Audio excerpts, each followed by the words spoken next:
Hello friends, नमस्कार। स्वागत है बच्चों आप सबों का अपना यूट्यूब चैनल कॉम्पिटिटिव क्लब में। मेरे प्यारे बच्चों, आज हम एक नए कॉन्सेप्ट लेकर आ रहे हैं जिस टॉपिक का नाम है पार्टनरशिप, साझेदारी। इस साझेदारी नामक टॉपिक में क्या होगा, एक आप बेहतरीन तरीके से अध्ययन करेंगे। हालांकि ये टॉपिक रेशियो बेस्ड है। जो बच्चे रेशियो पढ़े होंगे उनको ये टॉपिक समझ में ज्यादा आएगा, मतलब बहुत अच्छे समझ में आएगा। कुल मिलाकर 4 चैप्टर ऐसे होते हैं, जैसे मान के चला जाए कि अगर आपने रेशियो पढ़ा है तो रेशियो के बाद आपको एज, एज के बाद आपका मिक्सचर एलिगेशन, ये दोनों सेम नाम है। उसके बाद एक और टॉपिक आता है पार्टनरशिप। तो कुल मिलाकर देखा जाए तो चाहे रेशियो अगर पढ़ लेते हैं तो क्या क्या ठीक होता है, एज, मिक्सचर एलिगेशन और जाकर ये पार्टनरशिप। ऐसा नहीं कि रेशियो यही तक सीमित हो जाता है। रेशियो इसके बाद भी सारे चैप्टर में, जितने भी अर्थमेटिक हो, यहां तक कि एडवांस के भी कुछ चैप्टर में आपका रेशियो बहुत इंपॉर्टेंट रोल प्ले करता है। जैसे हम बात मान के चले कि आप ज्योमेट्री पढ़ेंगे तो ज्योमेट्री में भी रोल उतना ही है रेशियो का। मैंसुरेशन पढ़ेंगे एडवांस में, उतना ही रोल है। ये अलग बात है कि हर टीचर का पढ़ाने का अपना अपना स्किल होता है, अपना अपना तजुर्बा होता है, उसके आधार पर वो रेशियो लगाते हैं, नहीं भी लगाते हैं। लेकिन मैं तो गारंटी के साथ कहता हूं कि जहां नहीं भी लगेगा वहां भी लगाने की मेरी चाहत होती है। रेशियो इंपॉर्टेंट इतना है, मैंने पहले ही बोला था, it is the backbone of arithmetics. Arithmetics की रीढ़ है रेशियो। इसी के आधार पर जितना बढ़िया आपका रेशियो यूज होगा, उसी के आधार पर आप यूज कर पाएंगे किसमें, एडवांस में। हालांकि एडवांस अभी आपको एक भी टॉपिक नहीं पढ़ाया गया है। तो चलिए हम आज की क्लास को प्रारंभ करते हैं और पार्टनरशिप क्या है इसको समझते हैं। तो सबसे पहले पार्टनरशिप के बारे में समझेंगे कि पार्टनरशिप है क्या। पहले पूरी थ्योरी के ऊपर चर्चा करेंगे, फिर आपको क्वेश्चन के ऊपर चर्चा होगा। देखिए, पार्टनरशिप का हिंदी मीनिंग की बात करें तो साझेदारी होता है, जिसको हम साझा भी बोलते हैं। तो सबसे पहले समझेंगे कि साझेदारी है क्या। तो ध्यान से सुनेंगे कि जब 2 या 2 से अधिक व्यक्ति मिलकर कोई बिजनेस को स्टार्ट करता है, कोई बिजनेस को स्टार्ट करता है, तो जो जो व्यक्ति इन्वॉल्व होता है उसको हम बोलते हैं पार्टनर्स। जो व्यक्ति इन्वॉल्व होता है उसको बोलेंगे पार्टनर्स, ठीक है ना। और ऐसी प्रोसेस को हम पार्टनरशिप बोलते हैं, और प्रोसेस को क्या बोलेंगे, पार्टनरशिप। इसके लिए सबसे पहले इंपॉर्टेंट क्या होता है, इसके लिए सबसे पहले इंपॉर्टेंट होता है कि हम लोग जानेंगे कि इसके बेसिक टर्म क्या क्या है। एक आपका बेसिक टर्म आएगा तो आपको परेशान कर देगा। तो कुछ बेसिक टर्म्स है इसके, जिसको समझ लिया जाए। तो पहला बेसिक टर्म है कैपिटल। बोलेंगे क्या, इसको बोलेंगे कैपिटल। तो कैपिटल का मीनिंग क्या होगा, पूंजी। पूंजी का तात्पर्य क्या होगा, जो हम बिजनेस में इन्वेस्टमेंट करेंगे अमाउंट के रूप में। किसके रूप में, अमाउंट के रूप में, उसी को हम बोलेंगे कैपिटल। जैसे मान लो कोई व्यक्ति एक बहुत बड़ा फैक्ट्री का निर्माण कर रहा है, तो फैक्ट्री क्या 2 रुपए 4 रुपए से चलेगा, मतलब करोड़ों रुपया लग जाएगा उसको स्टार्ट करने में, है कि नहीं। तो जो व्यक्ति पैसा लगाएगा वह कहलाएगा पार्टनर्स। लेकिन जो पैसा लगाएगा वो पैसा को अंग्रेजी में बोलेंगे कैपिटल। क्या बोलेंगे। अब रहा कि पार्टनरशिप किस प्रकार का होता है। पार्टनरशिप भी 2 प्रकार का होता है, एक सिंपल होता है और एक कंपाउंड होता है। क्या होता है, एक सिंपल और दूसरा कंपाउंड। सिंपल में क्या होता है और कंपाउंड में क्या होता है। सिंपल में या तो टाइम या तो आपका कैपिटल, दोनों में से कोई कांस्टेंट होगा एक। ध्यान सुनिएगा, दोनों में से कोई एक क्या होगा। सिंपल पार्टनरशिप में और कंपाउंड पार्टनरशिप में यही अंतर होगा कि कंपाउंड पार्टनरशिप में टाइम और कैपिटल डिफरेंट होगा। Time and capital be different, ठीक है ना। और ये टाइम या कैपिटल में से कोई एक क्या होगा, कांस्टेंट होगा। कांस्टेंट बोले तो एग्जांपल लेते हैं, आप चले जाइए, कुछ दिन पहले की बात कर रहे हैं, गांव देहात में लोग क्या करते थे कि भाड़े पे ले लिए कैसेट, एक सप्ताह तुम यूज करो, 2 सप्ताह वो यूज करेगा, 3 सप्ताह वो यूज करेगा। तो भाड़ा पे कैसेट तो एक निश्चित रुपए में आ गया ना, लेकिन उस पैसे को जो जितना इन्वेस्ट करेगा उसके अकॉर्डिंग पैसा पे करेगा ना। तो यहां क्या कैपिटल तो कांस्टेंट था, लेकिन वो पैसा कैसे देगा? एज ए टाइम के रूप में, फिर क्या है, टाइम कैसे कांस्टेंट होता है? मान लिया जाए 3 व्यक्ति ए बी सी है, मिलकर पार्टनरशिप स्टार्ट किया, कोई बिजनेस को स्टार्ट किया, ए बी सी 3 मिलकर के। अब ये 3 मिलकर के पार्टनरशिप स्टार्ट हुआ और ना तो ये ए छोड़ा है, ना तो बी छोड़ा है, ना तो सी छोड़ा है। तो जब ये एंड होगा तो सबके लिए टाइम कॉमन होगा कि नहीं होगा? अरे बोला जाए, ए के लिए भी 1 ईयर, बी के लिए भी 1 ईयर, सी के लिए भी 1 ईयर। कब? जब प्रॉफिट का डिस्ट्रीब्यूशन हम 1 ईयर के बाद करेंगे। आफ्टर 1 ईयर के बाद अगर प्रॉफिट का हम डिस्ट्रीब्यूशन करेंगे तो सबके लिए टाइम कॉमन हो जाएगा, कांस्टेंट हो जाएगा। समझ आ रहा है सबको? तो कभी कभी टाइम कांस्टेंट होगा, कभी कभी कांस्टेंट कैपिटल होगा। गांव देहात में चले जाइए, एक चारागाह को इजारे पे ले लेता है।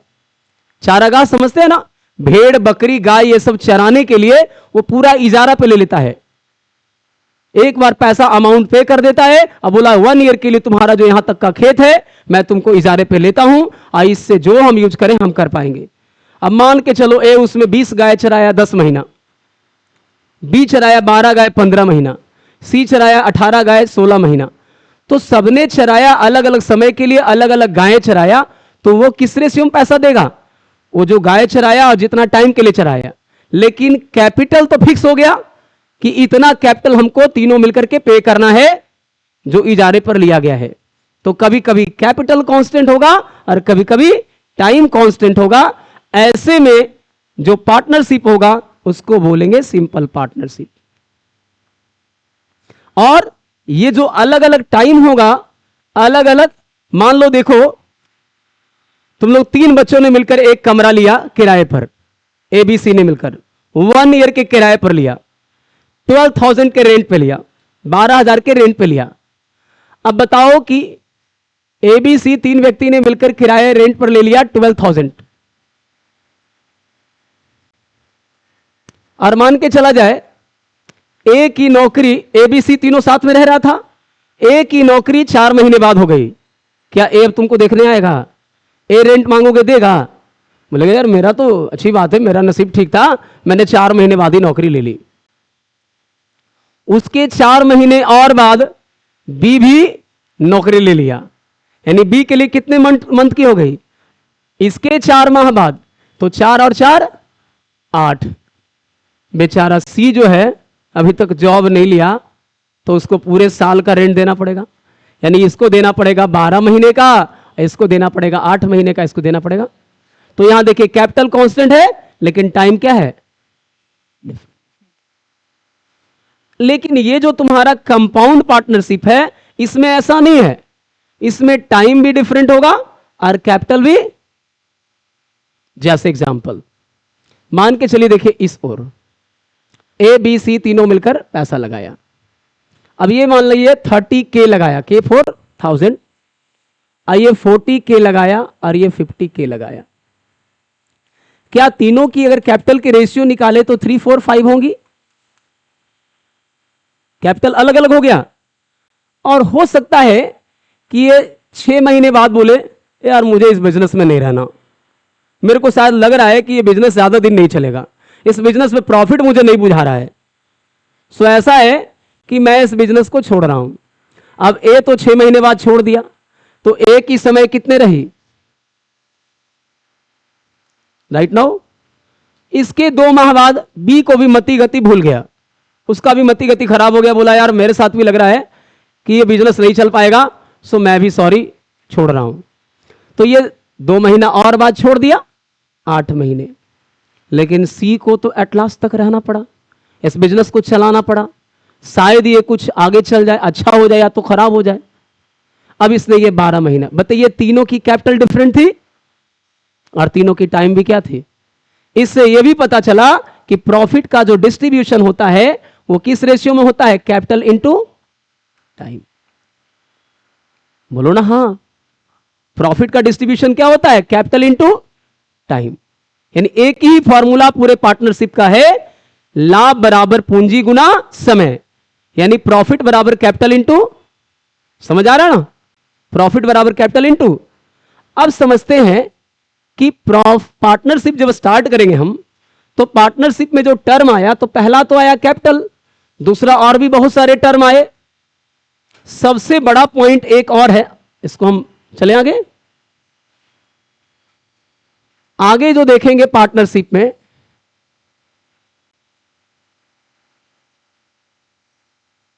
तो ये तो दो प्रकार का हुआ, सिंपल और कंपाउंड। उसके बाद जो पार्टनर होगा वो भी दो प्रकार का होगा। पार्टनर्स भी कितने प्रकार का होगा? ध्यान से देखेंगे बच्चों। पार्टनर्स के रूप में देखा जाए तो पार्टनर्स एक होगा वर्किंग, जिसको हम एक्टिव भी बोलते हैं, और दूसरा हम बोलेंगे स्लीपिंग या इनएक्टिव। क्या बोलेंगे? इनएक्टिव। ध्यान से सुनेंगे। अब हमारा पार्टनरशिप भी दो प्रकार का हुआ, इसको समझ गए आप? पार्टनर्स भी दो प्रकार का होता है। पार्टनर्स दो प्रकार का कैसे होता है? जो व्यक्ति कैपिटल को लगाएगा वो कहलाएगा वर्किंग और active partner, sorry sleeping partner. Working और एक्टिव तो वो हो गया जो पोस्ट पर काम कर रहा हो। अच्छा, ये वर्किंग और एक्टिव जो है वो अलग से भी हो सकता है, सेपरेट हो सकता है, उसको कोई इस बिजनेस से कोई रोल नहीं है, इस बिजनेस से कोई माने मतलब नहीं है। एक स्कूल चल रहा है, वो जो स्वीप करने आती है उसको इस पार्टनरशिप से क्या लेना देना है कि स्कूल के बैग की कीमत से कितना पैसा आएगा, किताब से कितना कलेक्शन आया, या एनी बड़ी किसी से भी कितना इनकम आया, उसको उससे लेना देना। लेकिन वो भी उसके आधार में आती है, पार्टनरशिप के आधार में आती है। वो कौन सा है? एक्टिव है, वर्किंग है। इंप्लॉय नहीं, इन्वेस्टमेंट का हर एक इन्वेस्टमेंट करने वाला पार्टनरशिप नहीं होगा। पार्टनरशिप वो भी होगा, इसीलिए तो पार्टनर्स दो प्रकार के हुए। यानी वर्किंग पार्टनर और एक्टिव पार्टनर वो भी हो सकता है जो अलग से आए। क्या है? एक सीजीएल मेंस में क्वेश्चन पूछा हुआ था, कहानी की तरह पहला तो जान लीजिए, पूरी लंबी लंबी एक एक पेज की क्वेश्चन होते हैं, एक एक पेज का क्वेश्चन होता है, लेकिन हर एक क्वेश्चन का शॉर्ट क्लू होता है। उस कहानी में पूरा क्वेश्चन कहानी था दिया हुआ, और अंत में पूछा था कि बताइए, जैसे मान लो एक क्वेश्चन हम तुमको बताते हैं, देखो समझाते हैं, सुनिए बढ़िया से। 4 साझेदार है, मिलकर एक बिजनेस स्टार्ट किया, 4 लाख की पूंजी लगाई। देखिएगा मैथमेटिक्स ऐसे ही समझ में आएगा, सब लोग ध्यान से खाली सुनेंगे। 4 लाख टोटल पूंजी है और 4 साझेदार मिलकर के इसको स्टार्ट कर रहा है। टोटल कितनी पूंजी है? 4 लाख। इसमें से आधी पूंजी ए ने लगाई, कितना लगाया? 4 लाख का आधा। शेष आधा बी और सी ने मिलकर बराबर बराबर लगाई, तो बी ने 1 लगाएगा और सी भी 1 लगाएगा, क्योंकि 4 लाख में 2 लाख तो ए लगाया, बाकी 2 लाख बचेगा, तो बराबर बराबर लगाने के लिए 1 1 लगाएगा, तो बी भी 1 लगा दिया, सी भी। क्वेश्चन में दिया उन्होंने डी को व्यापार का प्रबंधक बनाया, दैट इज कॉल्ड मैनेजर, जो देख रेख से के बिजनेस को। अब डी बोलेगा कि मैंने तो पैसा नहीं लगाया, एबीसी उसको क्लेम कर सकता है, लेकिन क्लेम नहीं करेगा, बिकॉज एक ऐसा पार्टनर है एक्टिव पार्टनर। स्कूल किसी और का होता है, प्रिंसिपल कोई और होता है, डायरेक्टर कोई और होता है, यस और नो? लेकिन क्या वो उसका पार्ट्स नहीं होगा? अच्छी खासी सैलरी मिलती है प्रिंसिपल को, उसी पर आधार पर टिका होता है विद्यालय। यहां तक प्रिंसिपल जब छोड़ता है तो स्कूल के बेसिक में कुछ ना कुछ डिफेक्ट आ जाता है, अगर बढ़िया प्रिंसिपल छोड़ा तो होता क्या है कि वर्किंग और एक्टिव पार्टनर जो होता है, सबसे पहले प्रॉफिट का डिस्ट्रीब्यूशन इसी का होता है। एक बात ये भी जान जाइए, जो भी पोस्टेड होगा यानी वर्किंग पार्टनर होगा, उसको हम क्या बोलेंगे? पोस्टेड। प्रिंसिपल के रूप में पोस्टेड, मैनेजर के रूप में पोस्टेड, को मैनेजर के रूप में पोस्टेड। तो ऐसे पार्टनर्स को हम वर्किंग या एक्टिव। हाँ, ये अलग बात है कि ये स्लीपिंग होते हुए भी एक्टिव हो सकता है। जैसे मान लो ABC 3 बिजनेस मिलकर स्टार्ट किया। अगर 3 ही लोग रहता है, 4 लाख लगाया, ये 2 लाख लगाया, ये 1 लाख लगाया, तो बेचारा एक को डर रहेगा कि नहीं हम 4 लाख लगाए हैं, डर रहेगा इसको, तो बोलेगा ऐसा है कि मेरे को एक्टिव पार्टनर बना दो। अच्छा ये मना करेगा क्या? ये मना कर सकता है क्या? वो बोलेगा कि यार अधिकांश पूंजी तो तुम ही लगाया, और कोई भी तीनों बन सकता है। हाँ ये रिजेक्ट करेगा तो इन दोनों में से कोई बन सकता है, ये तैयार नहीं होगा तो सी भी बन सकता है, तीनों में कोई तैयार नहीं होगा तो बाहरी भी बन सकता है। समझ में आ रहा है बात? तो इस तरीके से वर्किंग या एक्टिव पार्टनर जो होता है उसको पहले पैसा मिलता है। जैसे मान लो हम लोग की कोचिंग की स्थिति लो, क्या जो स्वीप करने आती होगी हिसाब करेंगे अमरदीप सर, आया तो देंगे कि सबसे पहले रेंट देंगे, सबसे पहले स्वीपर को देंगे, देंगे ना, उसके इस पार्टनरशिप से कोई लेना देना है। लेकिन जो भी प्रॉफिट हो उसमें सबसे पहले देना किसको है? जो पोस्टेड है, जो वर्किंग है, जो एक्टिव है, राइट। देन उसके बाद पैसा किस में बटेगा? स्लीपिंग में। स्लीपिंग पार्टनरशिप कौन होगा? जो कैपिटल को इन्वेस्ट करेगा, जो कैपिटल को इन्वेस्ट करेगा।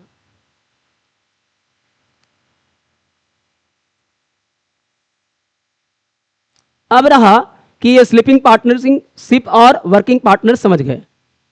अब रहा प्रॉफिट का डिस्ट्रीब्यूशन। तो प्रॉफिट के डिस्ट्रीब्यूशन में भी एक चीज मैंने क्लियर करा कि भाई सबसे पहले जो पोस्टेड व्यक्ति होगा उसको पैसा मिल जाएगा, मिल जाएगा। एक और मेरे तरफ से इंपॉर्टेंट चीज बता देता हूं, शायद कोई आपको नहीं बताए। जो आपका कंपनी का प्रॉफिट होता है, यानी 1 ईयर के बाद जो रिटर्न आता है, रिटर्न फ्रॉम 1 ईयर, यह कहलाता है डिविडेंड। हिंदी में इसको बोलते हैं लाभांश। लेकिन यह डिविडेंड हमारा नेट प्रॉफिट नहीं होता। This is called net profit. यह नेट प्रॉफिट नहीं होता है, इसको हम नेट प्रॉफिट नहीं कह सकते हैं। यानी कंपनी मान के चलिए 10 लाख रुपए प्रॉफिट कमाई, कितना? 10 लाख, तो यह कंपनी का डिविडेंड होगा, लेकिन नेट प्रॉफिट नहीं होगा। अब यह नेट प्रॉफिट क्या होता है? नेट प्रॉफिट को बोलते हैं प्योर प्रॉफिट, जिसमें कोई लेन देन वाला कोई मामला नहीं हो। मान लो 20 चक्की का मैंने एक गाड़ी खरीदा, 20 चक्की का मैंने एक गाड़ी खरीदा और हमको कोई ड्राइवर को मैंने दिया, और मान लिया जाए कि मंथली हमको 30,000 दे रहा है, मंथली हमको, तो 12 महीने में कितना हो गया? 3,60,000 है ना। क्या वो साल भर जब गाड़ी चली, कभी चेचिस खराब, कभी टायर खराब, कोई ना कोई पार्ट पुर्जा तो खराब हुआ होगा, तो चंदन सर को क्या ये प्रॉफिट हो गया? This is called dividend, not profit. Not, समझ में आ रहा है? तो डिविडेंड होगा जो टोटल आया, और नेट प्रॉफिट क्या होगा? नेट प्रॉफिट में एनपी बराबर क्या फॉर्मूला होगा? जो डिविडेंड होगा उसमें से ओवर हेड एक्सपेंडिचर घट जाएगा। ये ओवर हेड एक्सपेंडिचर क्या होता है? जो ऊपरी हमारा खर्च हुआ, गाड़ी लिए थे वो तो अलग लगा था 50 लाख, गाड़ी लेने के बाद जो चलना चालू किया तो ये 30,000 कमा के हमको दे दिया, साल में 3,60,000। लेकिन उसको चला जब रोड पर, तो उसके ऊपर खर्चा हो सकता है कि 50,000 भी हो सकता है कि 1 लाख भी हो। समझ में आ रहा है? तो ये कहलाएगा ओवरहेड एक्सपेंडिचर। सभी बैंकों का बैंक किसको बोलते हैं? आरबीआई को, reserve bank of India. Reserve bank of India क्या करती है? जो छोटे छोटे पीएनबी और केनरा बैंक अदर जो जितने भी छोटे छोटे ब्रांचेज हैं, उन सभी ब्रांचेज के लिए कुछ पैसा वो रख लेती है। सभी बैंकों का बैंक है, मालिक है वो, तो क्या करता है? इन सभी बैंकों के छोटे मोटे कुछ पैसे को रख ले जाती है। यानी डिविडेंड जो भी प्रत्येक बैंक का हो रहा है, अगर 100% प्रॉफिट हो रहा है तो इसका 2% 3%, अब बैंक का तो बात ही 2% 3% तनी मनी हो जाता होगा, बहुत हो जाता होगा। एक रिक्शा चालक का 2% लो, एक अनिल अंबानी को लो, कल के चंदन अंबानी को भी ले सकते हो, तो क्या बराबर हो जाएगा 2%? 2% उसका 2% कहां चल जाएगा? इसका 2% बेचारा का। लेकिन इसकी भी इनकम अपने आप में 100 है और उसकी भी इनकम भी अपने 100 है। तो होगा क्या कि आरबीआई जो है वो छोटे छोटे बैंकों का जो है वो पैसा क्या करती है? रख लेती है। क्यों रख लेती है? ताकि जब बैंक दिवालिया हो, करप्ट हो जाए, चलने ना लगे, तो उस बैंक को वही जो पैसा रखा गया था उसको दे करके फिर से क्या कराया जाए? रन कराया जाए। तो समझ गए ना? यानी हमारे पूरी डिविडेंड का बंटवारा नहीं होता है, कंपनी भी क्या करती है, कुछ पैसे को रख लेती है ताकि बीच में किसी प्रकार से कंपनी ना चल पाए तो उसी पैसे से यूज करके चला ले। लेकिन उसका मेंशन ही नहीं होता है, उसका मेंशन वो तो भैया ऑनर डिपेंड करेगा। बाकी जो सेल्स प्रॉफिट, वो तीनों में जो पार्टनर्स होता है उसमें बातचीत चल जाता है, पार्टनर्स अपने आप में बातचीत किए रहता है। बाकी अदर को क्या करना है? पोस्ट काम कर रहा है, उसको पैसे से मतलब है। जो मैनेजर है, को मैनेजर है, उसको पैसे से मतलब है। उसके बाद अगर वो स्लिपिंग है तो शेष अमाउंट में से मिलेगा। समझ आया बात? तो ये पूरी हमारी क्या थी? पार्टनरशिप की थ्योरी थी। अब हम एक चीज और समझ ले थोड़ा, डिस्ट्रीब्यूशन ऑफ प्रॉफिट, ताकि आपके पास कोई दिक्कत नहीं रह जाए। डिस्ट्रीब्यूशन ऑफ प्रॉफिट, तो पहला क्या होगा?